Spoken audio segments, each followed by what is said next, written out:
Hello everyone, welcome to Edu Mitra. आज हम पढ़ने वाले हैं क्लास 10 साइंस का लाइफ प्रोसेस चैप्टर।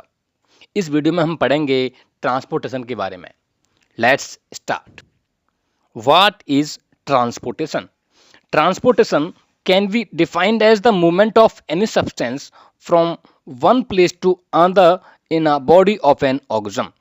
तो ट्रांसपोर्टेशन का मतलब होता है जब कोई सब्सटेंस किसी एक प्लेस से दूसरे प्लेस पर मूव करता है हमारी बॉडी के अंदर, उसे हम कहते हैं ट्रांसपोर्टेशन। यानी कि हमारी बॉडी में फूड का मूवमेंट, हमारी बॉडी में ऑक्सीजन का मूवमेंट, हमारी बॉडी में वाटर का मूवमेंट, न्यूट्रिएंट्स का मूवमेंट, ये सब हमारा क्या है? ये हमारा ट्रांसपोर्टेशन है। Water and nutrients required for all metabolic activities should be transported in the body of the plant and animal।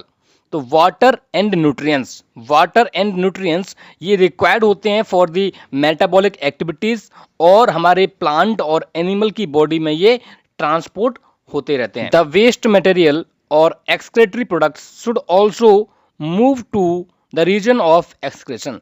इसके अलावा जो हमारे बॉडी में वेस्ट मटेरियल प्रोड्यूस होते हैं, जो बनते हैं, वो सब मूव करते हैं कहाँ की तरफ? जहाँ से वो हमारी बॉडी से बाहर निकल सकें। जैसे कि हमने पढ़ा कि CO2 हमारे लंग्स में आती है, हमारा वेस्ट फूड यानी कि अनडाइजेस्टेड फूड हमारे एनस के थ्रू बाहर निकलता है, तो वहाँ तक ये वेस्ट प्रोडक्ट मूव करते हैं जब ये हमारी बॉडी से बाहर निकलते हैं। Transportation in animals take place through a circulatory system. अगर हम एनिमल्स की बात करें तो एनिमल्स के पास क्या है? एक वेल डिफाइंड सर्कुलेटरी सिस्टम है, which includes blood, blood vessels and heart. जिसमें कि क्या क्या होता है? ब्लड होता है, ब्लड वेजल्स होती हैं, एंड हार्ट होता है। यानी कि एनिमल्स के अंदर होने वाले ट्रांसपोर्टेशन में तीन चीजें इन्वॉल्व हैं। पहला है ब्लड, दूसरा ब्लड वेजल्स, और तीसरा हार्ट। और ये मूवमेंट कैसे करते हैं? इनके पास एक क्या होता है? वेल डिफाइंड सर्कुलेटरी सिस्टम है, जिसकी हेल्प से सब्सटेंसेस एक प्लेस से दूसरी जगह मूव कर पाते हैं। इन प्लांट्स, अगर हम बात करें प्लांट्स की, तो प्लांट्स के अंदर the vascular tissues is responsible for transporting the substances. इनके पास क्या होते हैं? वस्कुलर टिश्यूज, यानी कि कुछ ट्यूब लाइक स्ट्रक्चर होते हैं, ट्यूब लाइक पाइप जैसे कुछ टिश्यूज होते हैं, जिनके थ्रू सब्सटेंस प्लांट की बॉडी में ट्रांसपोर्ट होते हैं। यानी कि वाटर, यानी कि ऑक्सीजन, CO2, इन सब का ट्रांसपोर्ट प्लांट के अंदर कैसे होता है? वस्कुलर टिश्यूज के थ्रू। अब हम देखते हैं transportation in human beings. Transportation in humans is done by the circulatory system. जैसे कि सारे एनिमल्स के पास क्या होता है? सर्कुलेटरी सिस्टम, वैसे ही ह्यूमंस के पास भी सर्कुलेटरी सिस्टम होता है, जिसके थ्रू ट्रांसपोर्टेशन ह्यूमन बॉडी के अंदर होता है। The circulatory system in humans mainly consist of blood, blood vessels and heart. जो हमारा ह्यूमन सर्कुलेटरी सिस्टम है, उसके तीन मेन पार्ट हैं। पहला है हमारा ब्लड, दूसरा है हमारा ब्लड वेजल्स, और तीसरा है हमारा हार्ट। और इन तीनों को मिला के क्या बनता है? हमारा ह्यूमन सर्कुलेटरी सिस्टम। और ये तीनों पार्ट अपना अपना रोल परफॉर्म करते हैं। इट इज रेस्पॉन्सिबल फॉर, जो हमारा ह्यूमन ट्रांसपोर्टेशन है, वो रेस्पॉन्सिबल होता है for the supply of the oxygen and nutrients and the removal of carbon dioxide and other excretory products. तो जो हमारा ट्रांसपोर्टेशन है ह्यूमन बॉडी के अंदर, उसके थ्रू हमारी ऑक्सीजन ट्रांसपोर्ट होती है, हमारे न्यूट्रिएंट्स ट्रांसपोर्ट होते हैं, इसके अलावा CO2 भी ट्रांसपोर्ट होती है, इसके अलावा अदर जो वेस्ट प्रोडक्ट हमारी बॉडी के अंदर बनते हैं वो सारे भी ट्रांसपोर्ट होते हैं, जैसे कि यूरिन, जैसे कि फेजेस। ये सब चीजें ह्यूमन सर्कुलेटरी सिस्टम के थ्रू ट्रांसपोर्ट होती रहती हैं। It also helps in fight infections. तो हमारी बॉडी में होने वाले इन्फेक्शन से फाइट करने में भी हेल्प करता है हमारा ट्रांसपोर्टेशन। तो देखो, आप सब जानते हो, जब हम दवा खाते हैं तो दवा जाती है हमारे पेट के अंदर, और वहाँ से वो दवा हमारी बॉडी के उस हिस्से तक जाती है जहाँ पे हमारी बॉडी में कोई घाव होता है, कोई इन्फेक्शन होता है। तो वो कैसे जाती होगी बेटा? वो जाती होगी हमारे ट्रांसपोर्टेशन के थ्रू। यानी कि हमारा सर्कुलेटरी सिस्टम उस दवा को हमारे घाव तक, हमारे इन्फेक्शन तक पहुंचाता है, सर्कुलेट करता है, यानी कि ट्रांसपोर्ट करता है। तो इसी तरह हमारी दवाएं, हमारे फूड मटेरियल्स एंड जो भी हम खाते पीते हैं, वो सब चीज़ें हमारी बॉडी में ट्रांसपोर्ट होती हैं थ्रू दी सर्कुलेटरी सिस्टम। तो अब हम देखते हैं कि हमारा ट्रांसपोर्टेशन सिस्टम कैसा होता है। तो ये हमारा ट्रांसपोर्टेशन सिस्टम है। यहाँ पे हमारा हार्ट लोकेटेड है, इसके साथ में कुछ हमारे ट्यूब कनेक्टेड हैं जिन्हें हम कहते हैं ब्लड वेजल्स, और इन्हीं के थ्रू हमारा जो ब्लड है वो बहता रहता है एक ऑर्गन से दूसरे ऑर्गन में। तो हमारा पहला पार्ट क्या था? पहला पार्ट था हमारा ब्लड, दूसरा था ब्लड वेजल्स। ब्लड वेजल्स हमारी 3 टाइप की होती हैं, एक होती हैं आर्टरीज, दूसरी होती हैं वेन्स, और तीसरी होती है हमारी कैपिलरीज। इसके अलावा तीसरा ऑर्गन हमारा है हार्ट। अब हम एक एक करके ह्यूमन सर्कुलेटरी सिस्टम के पार्ट के बारे में पढ़ेंगे। तो सबसे पहले हम पढ़ेंगे blood. Blood is a connective tissue which plays the role of carrier for the various substances in the body. तो ब्लड क्या है? ब्लड एक कनेक्टिव टिश्यू है जो कि हमारी बॉडी में क्या करता है? एक कैरियर का रोल प्ले करता है सब्सटेंसेस को ट्रांसपोर्ट करने के लिए। तो जैसे कि हमारा सामान ट्रक, ट्रेन, बस के थ्रू एक जगह से दूसरी जगह ट्रांसपोर्ट किया जाता है, वैसे ही हमारे न्यूट्रिएंट्स, हमारी ऑक्सीजन, हमारा CO2, हमारा फूड ब्लड के थ्रू हमारी बॉडी के डिफरेंट डिफरेंट पार्ट्स में ट्रांसपोर्ट किया जाता है। तो ब्लड क्या है? एक कनेक्टिव टिश्यू है। Blood is composed of plasma, blood cells and platelets. तो ब्लड के अंदर मेन 3 पार्ट हैं, पहला है प्लाज्मा, दूसरा है ब्लड सेल्स, और तीसरा है हमारा प्लेटलेट्स। तो अब हम जानते हैं कि ये प्लाज्मा क्या होता है। तो plasma is a pale coloured liquid which is mostly composed of water. Blood plasma forms of the matrix of the blood. तो जो प्लाज्मा होता है ये क्या है बेटा? ये हमारे ब्लड का एक पेल कलर्ड लिक्विड है जो कि ज्यादातर पानी का बना होता है, यानी कि most of the part of the plasma क्या है? वाटर है। प्लाज्मा का सबसे ज्यादा पार्ट जो होता है वो वाटर कहलाता है। इसका मतलब हमारे ब्लड को लिक्विड में लेके आने का काम करता है, मैट्रिक्स करता है, वो है हमारा plasma. Next, blood cells. So there are 2 types of blood cells. हमारी बॉडी में 2 टाइप के ब्लड सेल्स हैं। पहला है रेड ब्लड सेल RBCs, और दूसरा है व्हाइट ब्लड सेल्स WBCs। अब इन दोनों के ही अपने अपने खुद के काम हैं। तो RBC यानी कि red blood cells, these are of red colour because the presence of the haemoglobin which is a pigment. ठीक है, तो ये कैसे होते हैं? ये लाल रंग के होते हैं क्योंकि इनके अंदर एक हीमोग्लोबिन नाम का पिगमेंट प्रेजेंट रहता है। तो आप देख रहे होंगे यहाँ पे हमारे RBC जो है वो रेड रंग के हैं क्योंकि इनके अंदर हीमोग्लोबिन प्रेजेंट रहता है। हीमोग्लोबिन ही इनको रेड कलर प्रोवाइड कराता है। ठीक है, haemoglobin is readily combine with the oxygen and carbon dioxide. तो हीमोग्लोबिन क्या करता है? हीमोग्लोबिन हमारे बॉडी में ऑक्सीजन को ट्रांसपोर्ट करने का काम करता है, एंड सम टाइम हमारा हीमोग्लोबिन जो है वो कार्बन डाइऑक्साइड को भी ट्रांसपोर्ट करने का काम करता है। कुछ जगहों पर करता है, सारी जगहों पर नहीं करता है, but most of the part जो करता है वो करता है, ऑक्सीजन को कैरी करता है हमारा हीमोग्लोबिन। नेक्स्ट हमारा है वो है white blood cells. These are of pale white colour. तो ये व्हाइट रंग के होते हैं, and they play a important role in the immunity. और ये हमारी इम्यूनिटी के अंदर एक काफी मेन और इम्पोर्टेंट रोल प्ले करते हैं। वो क्या है कि हमारी बॉडी में आने वाले फॉरेन बैक्टीरियाज, उनसे फाइट करने का काम करते हैं हमारे व्हाइट ब्लड सेल्स। ये हमारे ब्लड के अंदर घूम घूम के उन बैक्टीरियाज को ढूंढते हैं, उन वायरसेस को ढूंढते हैं और उनको मार देते हैं, यानी कि ये हमारी बॉडी का एक तरह का आर्मी का काम करते हैं। नेक्स्ट है हमारा प्लेटलेट्स, और platelets are responsible for blood coagulation. तो हमारे ब्लड को जमाने का काम करते हैं प्लेटलेट्स। अब ये कोगुलेशन क्या होता है? ब्लड कोगुलेशन है क्या? तो देखो, हमारी बॉडी पे जब भी कोई घाव लगता है, हमारी बॉडी पे जब भी कोई घाव लगता है तो हमारी बॉडी से ब्लड फ्लो होने लगता है, और उस ब्लड को फ्लो होने से रोकने के लिए हमारे ब्लड के अंदर प्रेजेंट होते हैं प्लेटलेट्स, जो कि जल्दी से उस घाव के ऊपर आते हैं और चिपक जाते हैं, जिससे कि हमारा ब्लड फ्लो होना रुक जाता है। यानी कि क्लॉटिंग ऑफ ब्लड हमारा कौन करता है? वो करता है हमारा प्लेटलेट्स। हमारा नेक्स्ट टॉपिक है ब्लड वेजल्स। तो blood vessels carry blood through the body. Blood vessels हमारे ब्लड को कैरी करती हैं पूरी बॉडी के अंदर। These are of 3 types. ये 3 तरह की होती हैं।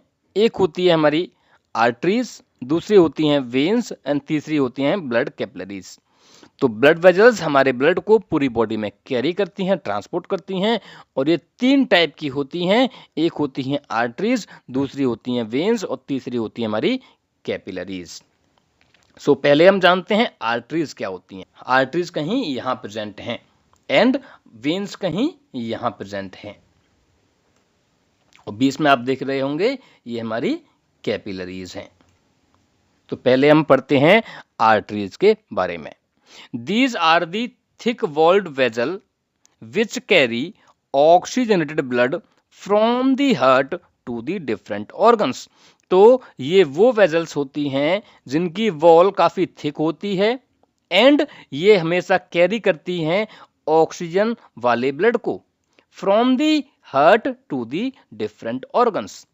तो ये वेजल्स कैसी होती हैं? इनकी वॉल जो है वो काफी थिक होती है, और ये ऑलवेज ऑक्सीजन रिच ब्लड यानी कि ऑक्सीजनेटेड ब्लड को कैरी करती हैं, हमारे हार्ट से ऑर्गन्स के पास लेके जाती हैं।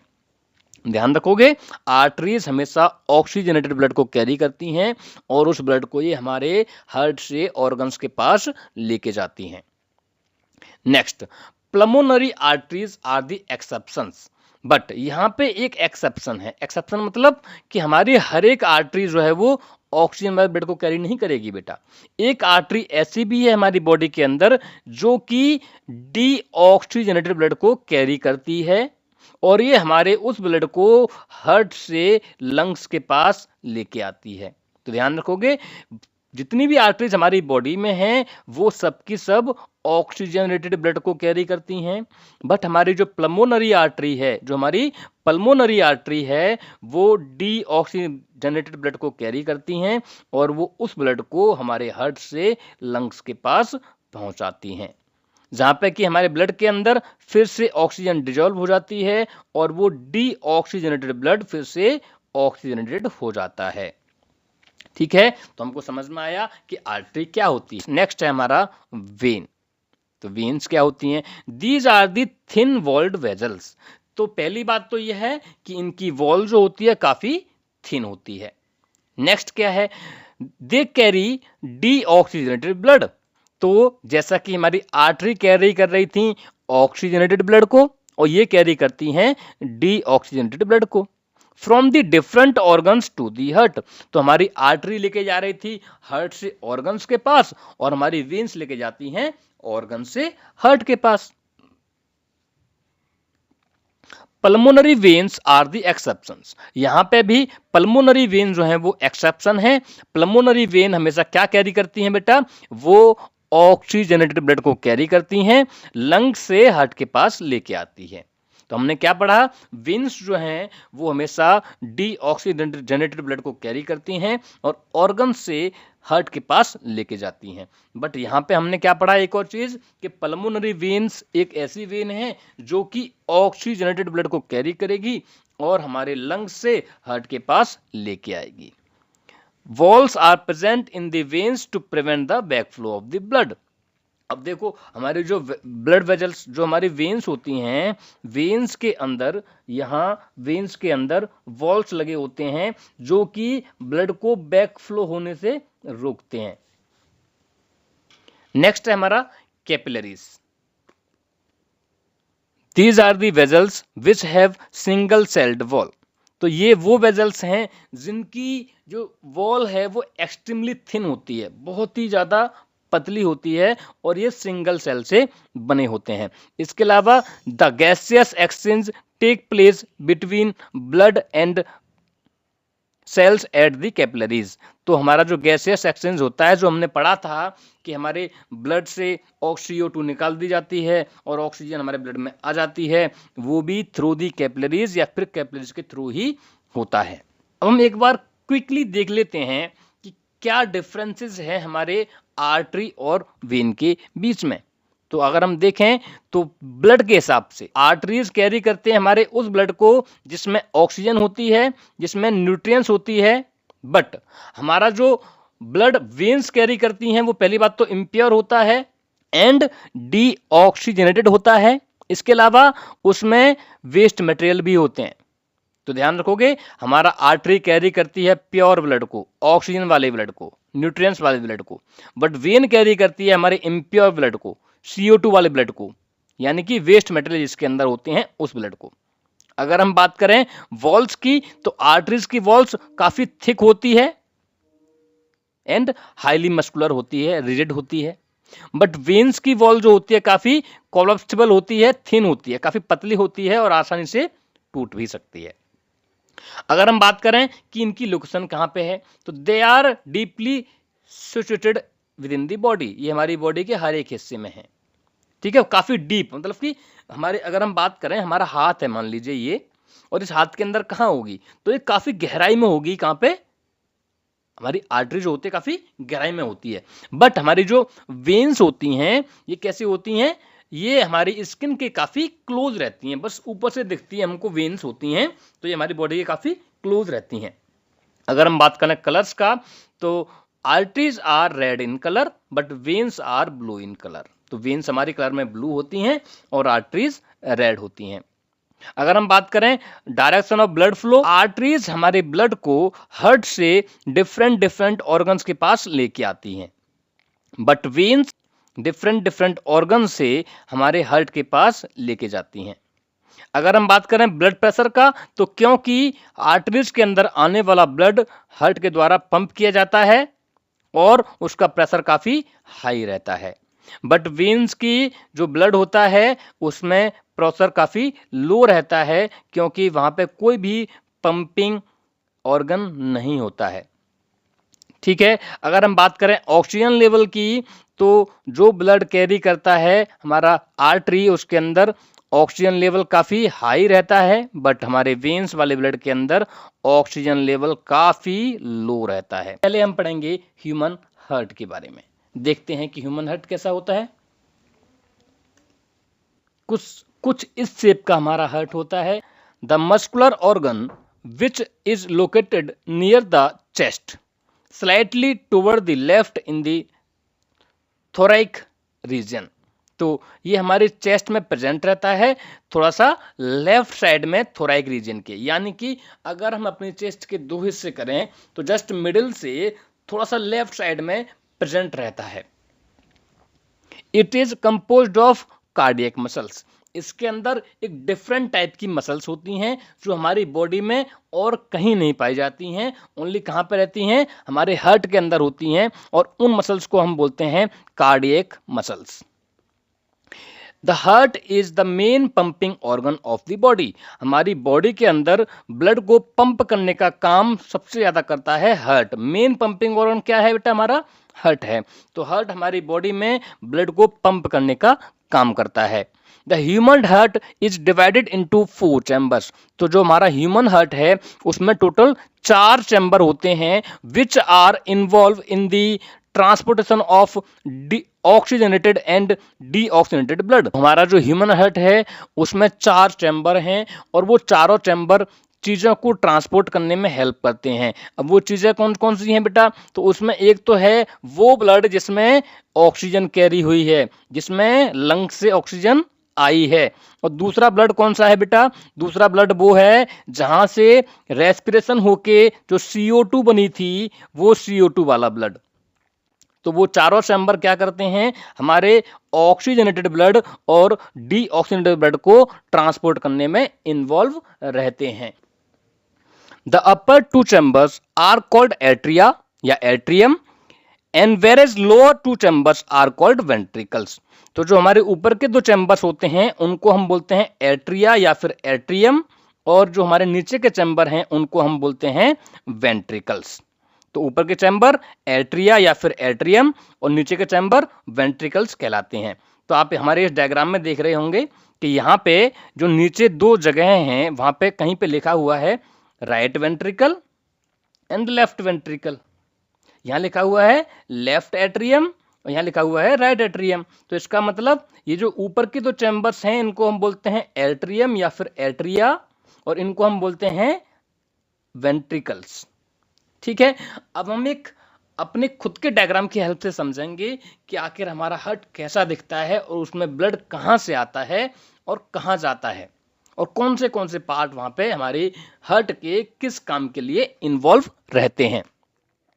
लेट्स सपोज ये हमारा हार्ट है। अगर हम इसके वर्टिकली दो हिस्से करते हैं तो एक साइड होगी हमारी राइट साइड और दूसरी होगी हमारी लेफ्ट साइड। और अगर हम इसके हॉरिजॉन्टली दो हिस्से करते हैं तो एक साइड होगी हमारी एट्रियम और दूसरी वाली होगी हमारी वेंट्रिकल। यानी कि ऊपर वाले पोर्शन को हम बोलते हैं एट्रियम और नीचे वाले को बोलते हैं वेंट्रिकल। अब अगर हम इन दोनों को जोड़ देते हैं तो आप देखोगे ये हो जाएगा हमारा राइट एट्रियम और ये हो जाएगा हमारा राइट वेंट्रिकल। वैसे ही ये वाला हमारा हो जाएगा लेफ्ट एट्रियम और ये वाला हमारा हो जाएगा लेफ्ट वेंट्रिकल। मान लीजिए यहां कहीं हमारा लंग है, हमारे फेफड़े जो लंग्स होते हैं यहां कहीं लोकेटेड हैं। आप जानते हो कि हमारे लंग्स में ऑक्सीजन आती है और ब्लड में घुस जाती है, ब्लड में डिजोल्व हो जाती है। तो वहां से एक ट्यूब हमारे हार्ट के लिए ब्लड लेके आती है, कौन सा वाला, ऑक्सीजन वाला, और वो आता है हमारे लेफ्ट एट्रियम के पास और इस वेजल को हम बोलते हैं पल्मोनरी वेन, जो कि हमारे ऑक्सीजनेटेड ब्लड को लेके आती है। ठीक है, तो हमारा लंग से ब्लड आ गया है हमारे लेफ्ट एट्रियम में। तो ध्यान रखोगे लंग से जो ब्लड आता है वो आता है हमारे लेफ्ट एट्रियम के अंदर। लेफ्ट एट्रियम खुद को करता है कॉन्ट्रैक्ट, सिकोड़ता है और वो ब्लड पहुंचता है हमारा लेफ्ट वेंट्रिकल के अंदर। और जैसे ही ब्लड लेफ्ट वेंट्रिकल के पास आता है वहां से वो ब्लड एक मोटी ट्यूब के थ्रू कहां पहुंचता है, हमारे ऑर्गन्स की तरफ जाना शुरू होता है। उस ट्यूब का नाम होता है एओर्टा या फिर मेन आर्टरी, जो कि ऑक्सीजनेटेड ब्लड को हार्ट से बॉडी ऑर्गन्स के पास लेके जाती है। और वो ट्यूब आगे जाके छोटी छोटी पतली पतली ट्यूब्स में कन्वर्ट हो जाती है और डिफरेंट ऑर्गन्स तक ब्लड को पहुंचाती है। और उन छोटी छोटी पतली पतली ट्यूब्स को बोलते हैं हम आर्टरीज, जो कि ऑलवेज हमारे ऑक्सीजनेटेड ब्लड को कैरी करते हैं। और वहां पे होता है हमारा रेस्पिरेशन। रेस्पिरेशन से मिलेगी हमको CO2, क्योंकि CO2 हमारी बॉडी के लिए काफी हार्मफुल है। तो हमारी बॉडी उस CO2 को बाहर निकालना चाहती है। यस, तो हर एक ऑर्गन से कुछ पतली पतली ट्यूब्स निकलती हैं और वो सारी ट्यूब्स जाती हैं हमारे हार्ट की तरफ। तो उन पतली पतली ट्यूब्स को बोलते हैं हम वेन्स, जो कि कैरी करती हैं डीऑक्सीजनेटेड ब्लड, यानी कि वो ब्लड कैरी करती हैं जिसमें CO2 होता है। और वो सारी ट्यूब्स मिलके एक मोटा ट्यूब बनाती हैं जिसे हम कहते हैं वेना कावा या फिर मेन वेन। यानी कि हमारा जो मेन वेन है वो ऑर्गन से ब्लड को हार्ट के पास पहुंचाने का काम करता है, जो कि होता है डीऑक्सीजनेटेड ब्लड। और वो कहां लेके जाता है, राइट एट्रियम में। राइट एट्रियम में ब्लड को पहुंचाएगा और वो ब्लड हमारा राइट एट्रियम से आएगा राइट वेंट्रिकल के अंदर। और राइट वेंट्रिकल से वो ब्लड एक ट्यूब के थ्रू, एक ब्लड वेजल के थ्रू पहुंचेगा हमारे लंग के पास यानी फेफड़े के पास। और उस ब्लड वेजल को बोलते हैं हम पल्मोनरी आर्टरी, जो कि कैरी करती है deoxygenated blood from the heart to the lungs. तो यहां पे हमने देखा कि जब भी हमारा ब्लड हार्ट की तरफ आ रहा है, जब भी हमारा ब्लड हार्ट के अंदर आता है तो उसको रिसीव करने का काम करते हैं हमारे एट्रियम। अब देखो हमारा ब्लड जब लंग्स से हार्ट के पास आया तो रिसीव कर रहे हैं एट्रियम, और जब हमारा ब्लड जो है वो ऑर्गन से हार्ट के पास आया तब भी वो हमारे कहां आया, एट्रियम के अंदर। तो इसका मतलब ये हुआ कि हमारा ब्लड जो आता है वो एट्रियम के पास आता है और ब्लड को बाहर पंप करने का काम करते हैं हमारे वेंट्रिकल्स। ठीक है, ब्लड को बाहर पंप करने का काम करते हैं हमारे वेंट्रिकल्स। डबल सर्कुलेशन क्या होता है? तो हमने पढ़ा अभी कि हमारी बॉडी में एक बार तो ब्लड आया हमारे लंग्स से हार्ट के पास, जो कि आया हमारे लेफ्ट एट्रियम के अंदर, और फिर वो ब्लड हमारा गया लेफ्ट वेंट्रिकल से हमारे ऑर्गन्स के पास। तो एक बार ब्लड आया और फिर गया। आपने फिर से देखा कि ब्लड फिर से आया हमारे ऑर्गन से हार्ट के पास, और फिर से हार्ट ने उसको भेज दिया लंग्स के पास। तो हमारे इस पूरे प्रोसेस में हमारे हार्ट के पास ब्लड 2 बार आया और 2 बार ही उसने उसको ऑर्गन्स के पास भेजा। Yes, in the human body blood circulates through the heart twice. तो ह्यूमन बॉडी में एक साइकिल के दौरान जो ब्लड है हार्ट के पास से 2 बार ट्रेवल करता है, सर्कुलेट करता है। Once it goes through the heart during the pulmonary circulation, एक बार वो हार्ट के पास आता है पल्मोनरी सर्कुलेशन से, and a second time during the systematic circulation, और दूसरी बार में वो सिस्टमैटिक तरीके से पहुंचता है हार्ट के पास। And the circulation in the human beings is called double circulation, और इसी वजह से हम बोलते हैं कि ह्यूमन बींग्स के अंदर डबल सर्कुलेशन होता है। अब हम बढ़ते हैं अपने नेक्स्ट पार्ट की तरफ, जो कि है transportation in plants. Plants have specialised vascular tissues for transportation of the substances. Plants के पास क्या है? स्पेशलाइज्ड वस्कुलर टिश्यूज हैं जो कि सब्सटेंसेस को ट्रांसपोर्ट करते हैं। और ये टिश्यूज कैसे होते हैं? कुछ ट्यूब लाइक शेप के होते हैं, जैसे कि हमारे यहाँ पाइप होते हैं। And there are 2 types of vascular tissues in the plants, first one is xylem and second one is phloem. और प्लांट के अंदर 2 टाइप के वस्कुलर टिश्यू रहते हैं, पहला है जाइलम और दूसरा है फ्लोएम। तो आप देख रहे होंगे ये हमारा जाइलम है और ये हमारा फ्लोएम है। अब ये जाइलम फ्लोएम होते क्या हैं? तो हम जानते हैं कि प्लांट को भी वाटर ट्रांसपोर्ट करना है और फूड ट्रांसपोर्ट करना है, और ये दोनों ही चीजें एक ही टाइप की वजह से, एक ही टाइप की पाइप से नहीं हो सकती हैं। तो हमारा जाइलम क्या होता है? Xylem is responsible for transport of water and minerals. इनके द्वारा वाटर और मिनरल्स का ट्रांसपोर्ट होता है। Carry water minerals from the roots to the other parts of the plant. तो ये हमारी जड़ों से दूसरे पार्ट की तरफ पानी को और मिनरल्स को ट्रांसपोर्ट करते हैं। तो जाइलम क्या होते हैं? जाइलम कैरी करते हैं वाटर और मिनरल्स को रूट से other parts to the plant के हर एक हिस्से में ट्रांसपोर्ट करते हैं। कौन? हमारे xylems. The process of loss of water as vapour from the aerial parts of the plant is called transpiration. तो प्लांट के ऊपर वाले हिस्सों से, प्लांट के जो हमारे पत्तियां हैं, जो स्टेम्स हैं, यहां से वाटर को इवोपरेट होने की प्रोसेस जो है वो कहलाती है हमारी ट्रांसपिरेशन।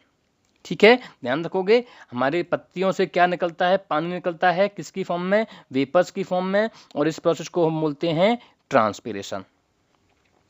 नेक्स्ट हमारा है phloem. Phloem is responsible for transport of food.